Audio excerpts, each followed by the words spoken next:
bizga mana shu yo'llamani taqdim etib, O'zbekiston Respublikasi Prezidenti Shavkat Mirziyoyev amalga oshishiga sababchi bo'lishdi. Biz orzu qildik.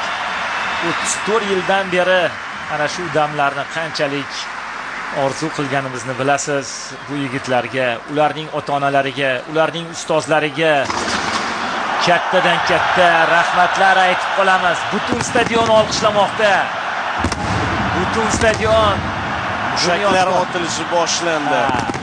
Biz to'yni boshladik, biz bayramni boshladik 5 kun avval va bu bayram hali hamon davom etmoqda. Mana bizning chempionlarimiz, mana bizga jahon chempionati yo'llamasini taqdim etganlar va bular jamoaning maydonga tushib harakat qilganlari hozir. Lekin buning ortida qanchadan qancha mehnat, mashaqqat, zahmat bor. Faqatgina maydonga chiqqanlarda emas, qadrli do'stlar, juda ko'pchilikda va buning uchun mana shu o'zbek futbol ommasiga jahon chempionati deb nomlangan orzu yetkazganlar uchun barchaga rahmat aytib qolamiz.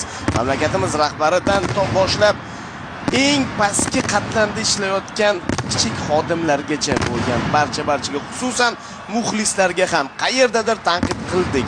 Muxlislar bilan birgalikda qayerdadir qo'llab-quvvatladik. Oxiri maqsadga yetishdik. Chempionlar biz uchun va ularga chempion avtomobillar. Albatta, birinchi navbatda yurtboshimizga katta rahmat aytib qolgan bo'lardim. Haqiqatan ham keyingi yillarda